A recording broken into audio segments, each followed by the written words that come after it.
France Inter. Dans quelques minutes, nous allons accueillir le grand vainqueur de ces élections régionales, Monsieur Éric Besson. Il y a quelques mois, le Front National était subclaquant au bord de la faillite, de la dissolution pure et simple. Aujourd'hui, c'est un parti relancé, revigoré, une vraie force qui compte. Comment ce miracle a-t-il été possible? Voici l'histoire folle d'un homme travaillant depuis des années dans le plus grand secret pour son unique mentor, Jean-Marie Le Pen. Éric Besson, la Mata Hari de la politique française. Tout commence dans les années 80. Après avoir échoué au concours de l'ENA, le jeune Éric emprunte 15 000 francs à sa grand-mère pour s'offrir une pleine page dans le journal Le Monde afin de trouver un boulot. Jean-Marie Le Pen, qui depuis des mois recherche une taupe, un espion dormant pour infiltrer ses adversaires politiques, répond à l'annonce et s'entiche immédiatement du petit Besson. Tout chez Éric séduit le leader frontiste. Son physique d'abord, à la fois passe-partout et antipathique, des yeux de fouine, un menton fuyant, un vrai profil à la Yago, idéal pour trahir. L'homme doit se faire détester rapidement. Ses origines ensuite, naissance au Maroc, mère libanaise, idéale pour expulser des étrangers sans avoir l'air d'y toucher.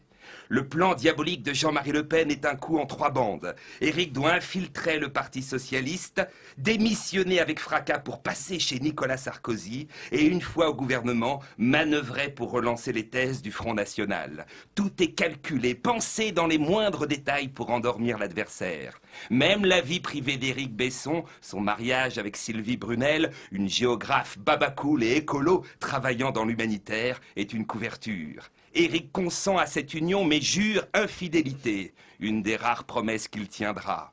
La vie d'une taupe est difficile. Besson, qui n'a jamais connu son père, aime par-dessus tout le clan Le Pen. Une véritable famille de substitution. La chaleur des dîners à Montretout. Jean-Marie racontant ses souvenirs d'Algérie et imitant comme personne le bruit de la gégène. Les chants militaires scandés au dessert. Les verres jetés par-dessus les épaules. Le bruit des bottes qui claquent. Les Doberman aboyant dans le jardin. Devenu membre du Parti socialiste en 93, toute cette ambiance manquera cruellement au petit Éric. Au PS, il souffre, tout l'insupporte, la folie de Ségolène, l'autoritarisme de Martine, la coquetterie d'Hollande se teignant les cheveux dans les toilettes de la rue de Solferino. On le tutoie, on l'appelle camarade, on lui offre des roses pour son anniversaire. Seul l'humour de Georges Frêche lui rappelle l'ambiance de Montretout.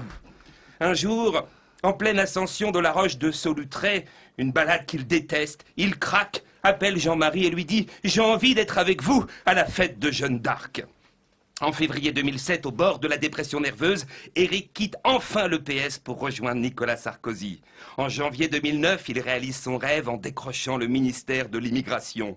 Au soir de son premier charter, il appelle Jean-Marie en larmes « Ça y est, dit-il, je l'ai fait !» L'élève dépasse le maître. Fin 2009, les 2 dernières phases du plan ayant fonctionné à merveille, les 2 premières phases, la dernière entre en vigueur. Organiser un débat sur l'identité nationale afin de remettre au goût du jour les thèses du FN. C'est l'appel de Montretout. Une idée lumineuse prise par Jean-Marie Le Pen après avoir écouté du Wagner et salué son buste préféré, celui à petite moustache. Pour débattre, Éric Besson réquisitionne les préfectures. Les gens pourront s'y exprimer sans peur, s'y lâcher totalement. C'est un énorme succès. Tout est la faute des Noirs et des Arabes. Jamais le FN n'a eu un si bon attaché de presse au sein d'un gouvernement UMP. La parole se libère, Hortefeux dérape, Gérard Longuet se dévoile, la bête est de retour, le phénix renaît de ses cendres. Fort de ce succès, le combat continue. La taupe du FN vient d'annoncer qu'il souhaitait garder son poste à l'immigration. En vérité, c'est un coup à 4 bandes. Marine Le Pen présidente, Besson Premier ministre, Zemmour à la culture, pour une France pure et blanche, sans délinquance, sans burqa et sans rapport. Merci Stéphane Guillon, on va changer les micros.